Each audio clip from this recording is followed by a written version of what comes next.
The Artist in South Africa, from The South African Democrat, by Herman Charles Bosman, August 1942.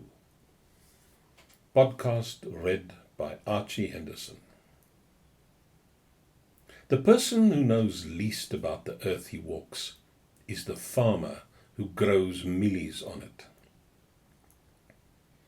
It is for the poet and the artist to tell us about the real Africa.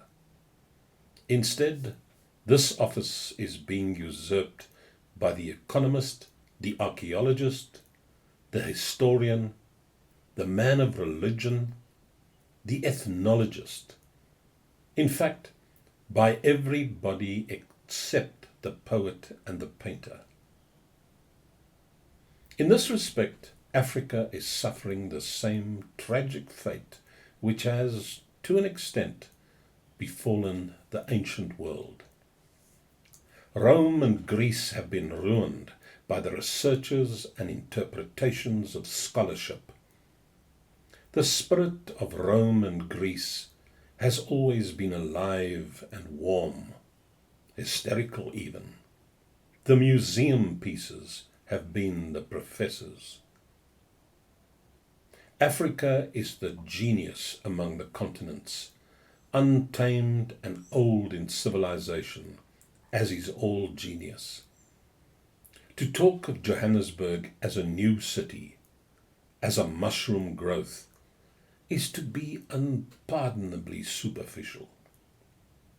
Johannesburg is as startling and yet as intelligible an African whim as is the Kalahari.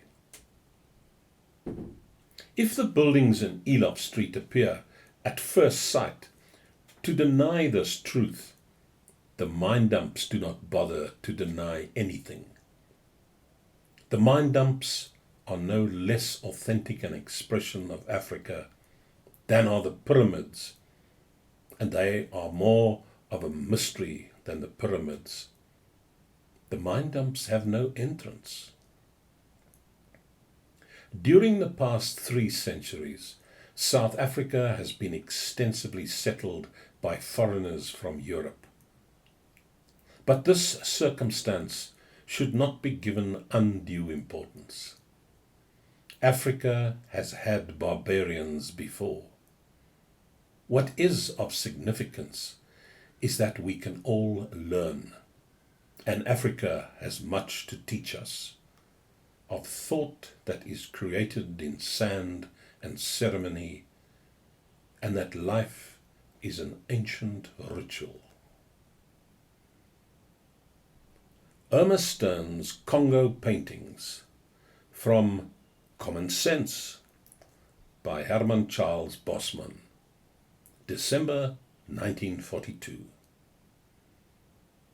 It is the supreme achievement of modern art that it has given the artist back his ancient freedom.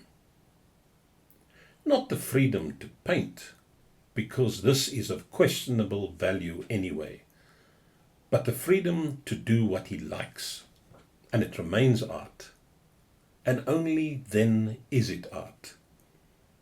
Modern art has made the artist lord again over his brush.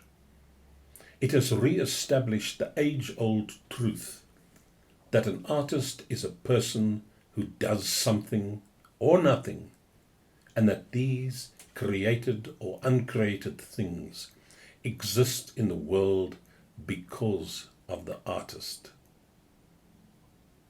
Africa is pure art. The continent itself is the expression of a complete fantasy.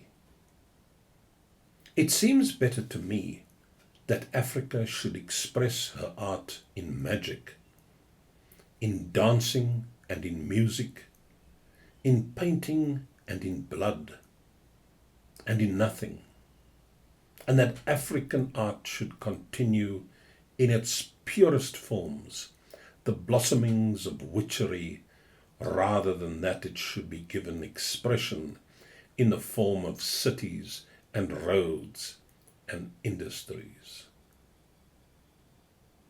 I am personally grateful to Irma for having thrust before the world, in so bold and uncompromising a fashion, the only things in life that matter. She has created a wide and unsentimental world, brilliant with the raw colours of feeling, where the spirit is a woven mantle, and the earth is a pageantry, and hope is a cereal, and things change before the eyes with nearness, and chains are only made of steel.